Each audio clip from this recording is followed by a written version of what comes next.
Hi, I'm Chrissy Cordingley, and this is my show, The Flare Up Show, and this special episode is produced in partnership with Clarissa Burt and In the Limelight Media. I originally created this show to advocate for myself through chronic illness, but today it's grown into a wellness show that's listened to all over the world. I love to practice well-being for the whole being. So if you're ready to rise, thrive, and elevate your life, stay tuned, enjoy the show, and thanks for listening. All right, welcome to the Flare Up Show. This is a very special episode as it is done with partnership with Clarissa Burt and In the Limelight Media.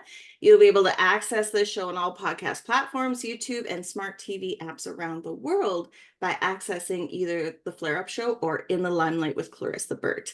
And Dr. Sarah Michaud is a clinical psychologist who specializes in addiction and codependency. She's the author of the book Cocrazy, I love that, and the co-host of the YouTube channel Leaving Crazytown. She brings her wisdom, directness, and humor to all her work, and also just celebrated 4 years of her own sobriety from cocaine and alcohol. Welcome, 40. Dr. Sarah Michaud. 4, that's crazy. Yes, good for you. 40. 40. Oh, I thought you said 4. No, 40. Yeah, 40. Sorry. Yes, let's make that clear. 4 decades. Amazing. That's amazing. Thank you so much. Yeah, it is amazing. It's shocking to think I got sober when I was 24. So it is. It's a big deal. I mean, I don't think about it, but it is a big deal. It is a big deal. Yeah. You know, I just posted a meme the other day because I was really prone to alcohol and narcotics as well when I was younger. And I just posted a meme the other day because I don't drink or do anything anymore, and I haven't for years. And so this meme says, why don't you drink? Because I get asked that all the time. Why don't you drink? Oh, because I went pro early and then I retired early. Yeah. Amen. Yeah. Went pro, yeah, then I retired early. Yeah. I feel like I drank enough in the first 8 years of my drinking that it lasted a lifetime. So you're right. Absolutely. Been there, done that. Yes. So let's talk about codependency. This is such a great topic, and I love it because sometimes we think it's super obvious, but it really can be sort of insidious or gradual. Yes. It doesn't have to even start with malicious intent. It can creep up on us. And absolutely. So how do you tell us a little bit about what is codependency and how do you see it affecting people? Yeah, I mean, it is true. I mean, I think the word, unfortunately, Chrissy, has become so part of the lexicon of the world that now, that everybody's just tossing it around. But really, it originated with, addiction early on in like the 50s and 60s. The original definition was really someone who was married to an alcoholic or an addict and their behavior, which was kind of quote unquote enabling. Yes. But now, I really just see it everywhere. I mean, the reason I wrote the book was because in literally the 30 years of seeing patients, there were 2 things that were most common. One was people really struggled with setting boundaries. And number 2 was people had big time trouble speaking up for themselves. And these were professional people like you. I mean, people that would come in, these successful women, and yet when it came to their primary relationships, they couldn't voice what they needed or wanted. And so that's what really made me think about this whole codependency thing, that it's not only being married to someone with a substance problem, it's really the inability to be who you want to be, which sounds so general, but it's where you focus on what someone else needs, wants, thinks, feels, how they're going to respond to you, rather than initially saying to yourself, what do I need to say? What do I want? What do I need? It's always in a response to the external, which is happening everywhere now when you think about social media. So yeah, go ahead. Yes. I experienced it a lot in the workplace, actually. And I think maybe we could talk about that. Where do you see a lot of this codependent behavior come from? And can we talk about in that as well? I know you're going to talk about fear today, which is the basis, but can we also talk about the fine line between loyalty and codependency? Because I think people confuse like I'm trying to show my loyalty by being the good employee, by being the good wife, but really I'm bargaining my identity, right? But we're doing it for the sake of loyalty. But if you loved me. Oh, that's so great. Yeah, I mean, loyalty is a very interesting word, right? I mean, again, to me, it's all about the consequences to you. Mm. So it's on a spectrum. I mean, I say this like, there might be, and I will get back to this example, but there might be a new mother who in the first couple of years is really controlling because she's so fearful about being a new mom. And that's kind of on one end of the spectrum. And then you've got on the other end of the spectrum, someone who's refinanced their house 4 times for their 25-year-old addict because he keeps going to treatment. And then there's everything in between. So again, I think it depends on if I'm an employee with a boss, but I keep compromising myself and not doing what I think is right or what works for me. Say, for example, and I've had this example with clients, say I keep working 70 hours a week because my boss gives me these last minute emergencies and they really need me. And yet I'm not getting paid extra. Like it starts out slowly, kind of taking advantage of someone. And then eventually the employee just feels so fearful about speaking up and sending their needs or losing their job, perhaps, that they keep compromising. But the problem is, I would hypothesize that the consequences are going to be depression, anxiety, anger, resentment. They may start getting headaches. They may start having cocktails at night. I mean, it is so easy to rationalize and minimize what we are doing for someone else and yet have all these consequences. So it's very subtle, like you say. Someone may just start, drinking at night, but not knowing why and not connected to their unhappiness in that relationship. So it is tricky, very It tricky. is. Yes. And why are we susceptible to it? Where does it come from? We're all afraid of what people think. I mean, I think where it comes from, and you said when we were talking earlier about the substances, I mean, a lot of these relational dynamics, and I know I'm going to sound like a shrink, but come from those early paradigms. So if you have a parent who's an alcoholic or who has a depression or who is just unavailable or whatever, you're going to develop these paradigms of relationships. So, for example, if I think my father's going to get upset all the time, then I'm going to start monitoring my behavior to make him okay, which is the opposite of what kids should be doing, right? I shouldn't be. So kids in dysfunctional homes become very hyper vigilant to their environments because it's all about, if I'm going to stay safe, how do I need to make sure that other people are okay, which is kind of a delusion. But kids grow up with either say they'll repress their feelings or they won't speak up or they'll make sure they behave in a good way, or they'll do the opposite, which is acting out, take the focus off the family. So there's all kinds of manifestations of codependent behavior, and it may show up different for different people, which can be confusing. Yeah, yes. How does it show up? How do we know when we've sort of tipped those scales to inequality or inequity or bargaining ourselves? Unhappiness. I mean, literally, I mean, I think about most women come into therapy because of relationships. I hate to say it, it's such a stereotype, but No. it's true. They come in, they're unhappy, and usually what is it? They're trying to change their partner. I mean, that's what they want. And they don't know what they're doing wrong, that their partner is not doing X, Y, and Z. And that's again why I wrote the book, because the solution is so counterintuitive. It's like, oh, I need to change. I need to focus on myself. I mean, I've literally had, Chrissy, couples where a woman, and this is kind of a stereotype, but the woman comes in with her alcoholic husband, and all she keeps saying is he needs to stop drinking, he needs to stop drinking, he needs to stop drinking. And when's he gonna, and how, what are you gonna do to make him stop drinking, and blah, blah, blah. And maybe the husband will say, well, I'm not really interested in stopping drinking. So I'll turn to her and I'll say, so what do you think? And the idea that it's now about her is so alarming.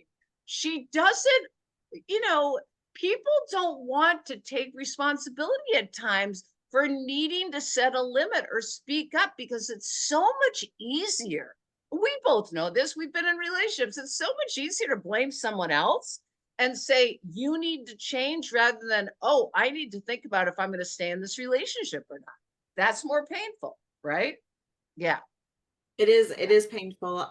In my experience, it worked out more the hypervigilant where I was like, I don't know what to do to please you. Like I'm twisting myself into a pretzel.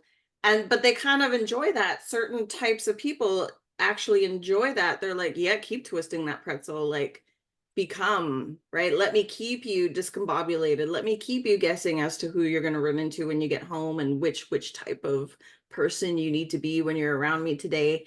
Was really interesting. And therapy was always when I would finally be able to get that person to therapy, it would be like, I don't like this. They're always take your side. And I was like, oh, okay, well, I'll do better to make sure that you're understood. And it was like, this is madness. Why am I managing this person's identity, image, the way they show up in the world? I have absolutely no control over that. Nothing I do is actually, they Changing it. choose to do that, not me, right? Chrissy, I mean, you literally just described codependency. I mean, it's this delusion that, I always give the example. I mean, this is more of an abusive situation, but say a woman who's being abused in a relationship, and every time she cooks dinner, the husband comes home, and again, this is a stereotype, and blows up and says, "Oh, I hate this meal." Well, obviously, it's not about the meal, but the woman keeps thinking, "Oh, I just need to cook a different food," right? It's kind of this metaphor for the belief that I need to keep changing and I just don't have the magic formula to make him happy or her happy. And when I figure that out, then everything's going to be okay. And that's the delusion, because no matter what you do, they're still going to be unhappy because that's who they are. And it's not something that you can fix. It's the same thing with alcoholism and drug addiction. I can't make them or change them or force them to do it. I can say, if you don't stop drinking, I may leave in 2 weeks, but you can't say you need to do X. But twisting yourself like a pretzel and all that, like continuing to look at, what do I need to do? That's the definition. It's like, what do I need to do to make them happy? That is it right there. Yeah. That's the dance of kind of like what we get hooked into, where you're or I am focused on the other person's happiness rather than what is this doing to me? Because that's the thing. There are serious consequences of neglecting yourself and focusing on someone else. Yeah.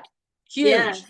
Yes, in my own experience, I actually came down with chronic pain, all sorts of fatigue, different things. Those symptoms took some time to heal. I had to do some like trauma work and I had to do some healing and working on the vagus nerve. And because even though these experiences were somewhat of my doing, they were still like I still experienced it. That pain is still real because I experienced it. So you still have to heal from it. It's not as simple as the light bulb goes off and be like, okay, I'm walking No, away. Now I am a free. The healing, so the very consequences real. themselves inside can be very damaging, both mind, body, spirit. But then there's also the healing isn't always easy either, is it? Oh gosh. I mean, you're saying such great stuff. I don't know if you ever heard of the book When the Body Says No by Gabor Mate. Okay. So when I first read that book, all I thought about was the whole book is about codependency, Mm. because every illness he described was about a person who was focused on someone else and couldn't really speak up for themselves. And this is a generalization, but he really describes that it, because of that behavior and the dismissal of our needs, he describes it much more eloquently about what happens physiologically when you do that. And there are real consequences physiologically. So, yes, it's not like we're making this stuff up. You have serious physical consequences. People get migraines or whatever it is, people have chronic pain, people actually get illnesses because the thing is, when you're kind of not in your body and so in the kind of fear response and the cortisol response and focusing on someone else, there are consequences to that. I mean, neglecting ourselves is one of the first kind of criteria of being codependent. People neglect themselves. and they're not taking care of themselves, and let alone just consequences from years of focusing on someone else. So you said it. It's very real. Yes. And what's interesting too is when you first start putting yourself first, the people that have gained from you They're not being happy. codependent, they fight back and they can make it really difficult, right? Like, oh, Yes. now you're selfish. This is all about you now. But Oh, it's it's interesting. I've been doing some talks and I'm speaking at it because I'm neurodivergent as well. So that sort of oh, got it. that, yeah, that compounds some of the trauma, right? Because you're sensitive and you feel things a little, anyways, there Yes. it has a compound effect, and the hypervigilance, all that. And one of the things I always say when I teach burnout, and I'm teaching at the summit about burnout and overwhelm, is if you're wondering what the missing ingredient is, why you can't get happy, it's because you have forgotten yourself. Like, it is literally Amen. you you need to put Yes. yourself first. So how do, Yes. when people finally, the light bulb goes off and they're like, okay, this is messed up. As much as they've tried to normalize this is not normal. And they Right. start to speak up for themselves and try to balance the scales. Sometimes we try to continue in those relationships. Sometimes it Yeah. actually, if you have a partner that's willing to grow and be like, oh, I didn't even realize. And often it's the other way where it's like, we need to extra, we You're can't be right. around this, it's not Right. healthy. What is that process like for someone? What are Yeah. some great ways for them to sort of approach and what to think about as they heal and Right. grow and use practice using their voice? Yeah. I mean, it's really great. I mean, I always say start small. And, the mantra I have in my groups is, what do I want? What do I need? What do I want? What do I need? Because we're so used to, like, what do they need rather than, and it literally, I've had clients in my groups go, I have no idea what my needs are.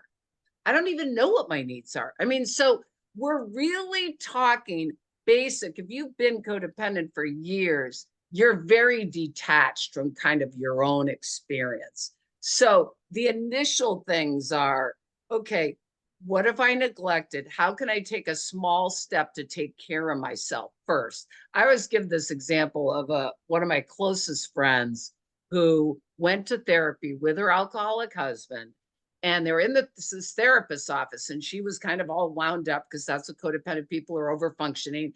And she's asking them, what are you going to do for my husband? And blah, blah, blah.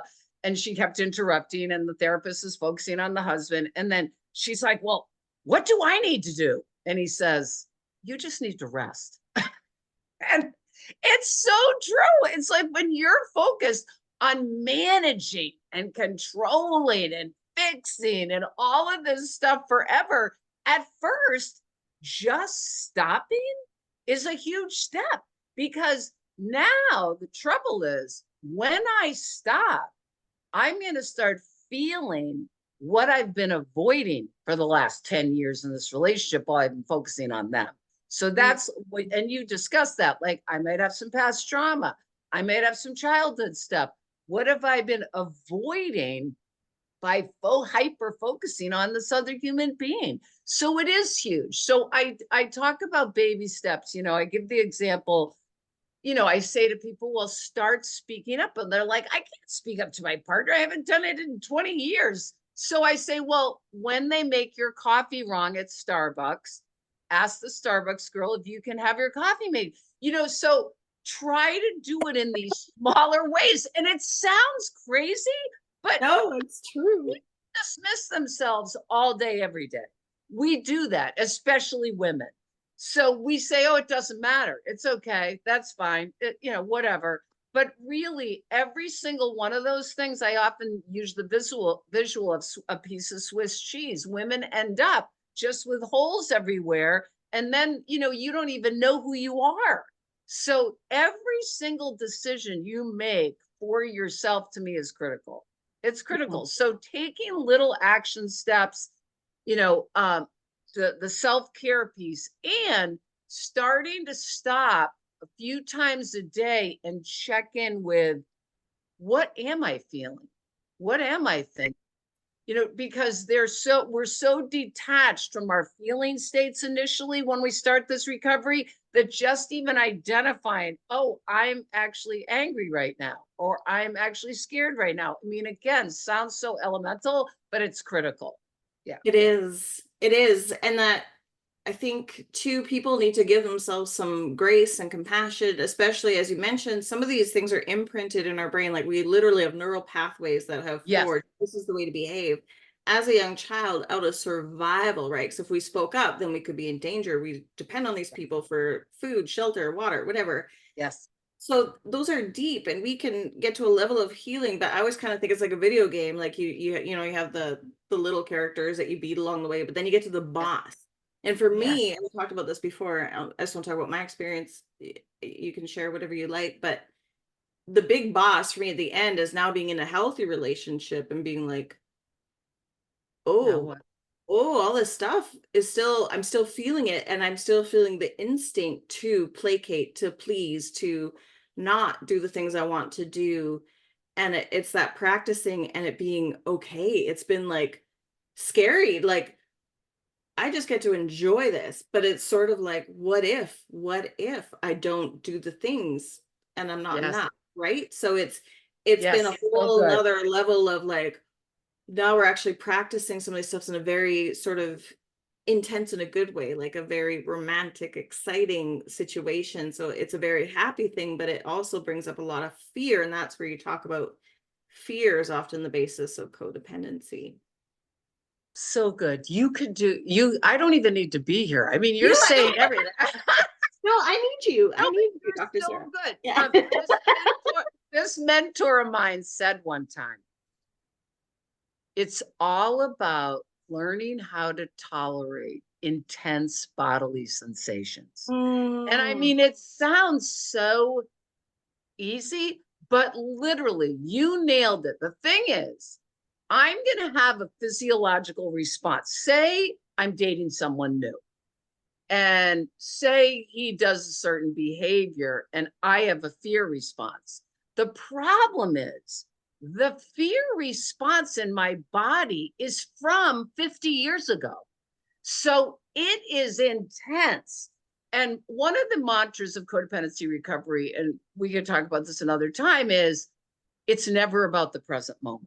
So my physiological response, I have to have the awareness, and hopefully I have a partner that, we can share this stuff with, that it's not about him, it's about me.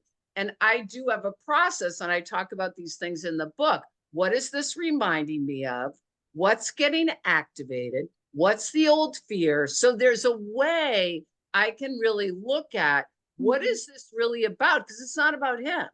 But you're right. When you say relationships are kind of like the petri dish, or that's not the best word, but it's really the arena in which my old untreated wounds will get activated.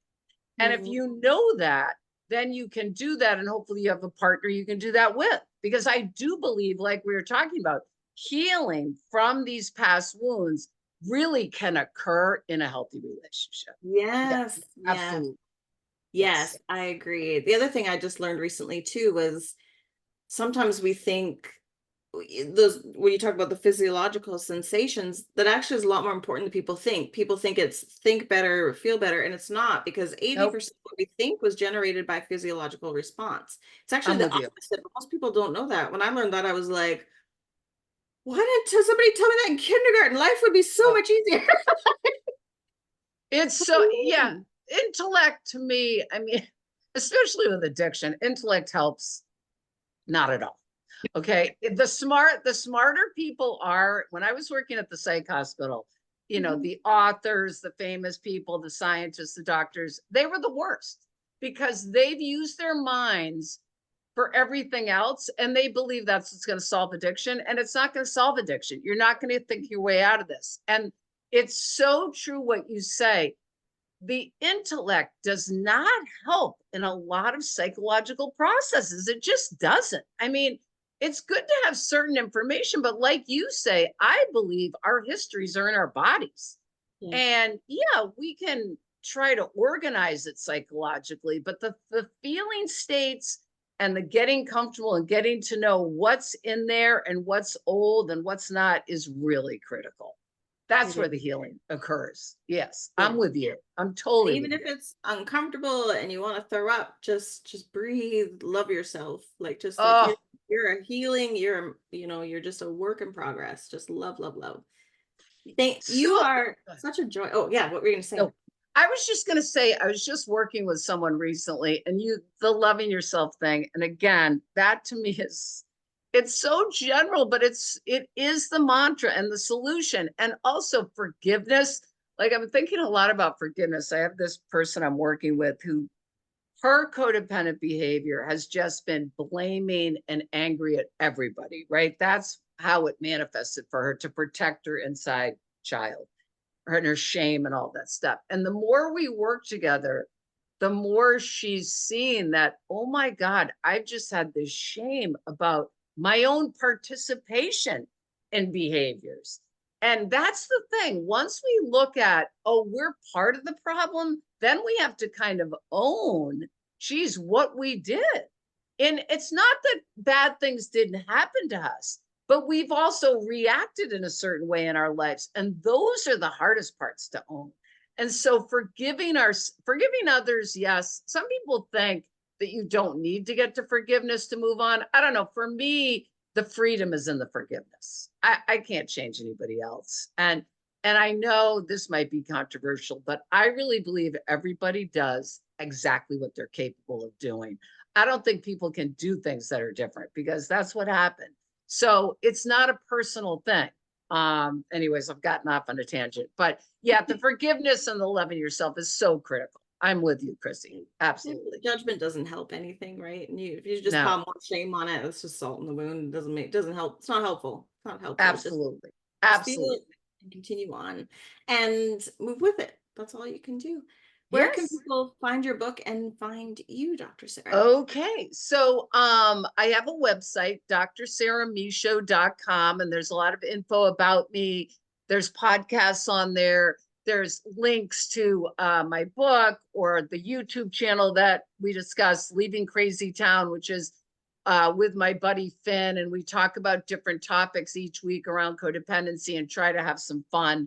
So any of those places, and I also write articles for an online sober magazine called The Sober Curator, and that's a really fun place. It's really about living a joyous sober lifestyle. And the head of that, Elise Bryson, is a real dynamo. So yeah, so check that out too.